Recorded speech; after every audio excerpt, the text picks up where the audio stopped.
هلا، وشونكم اخباركم؟ طبعا هذا الفيديو بعد غياب فترة طويلة.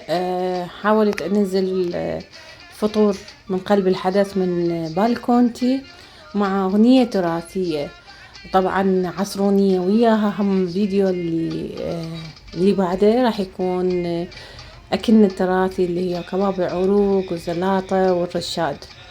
اتمنى يعجبكم الفيديو. تحياتي لكم وين ما كنتم، لا تنسون الاعجاب بالفيديو وتعليق الحلو، واترككم تستمتعون بالاغنية التراثية ومشاهدة الفيديو.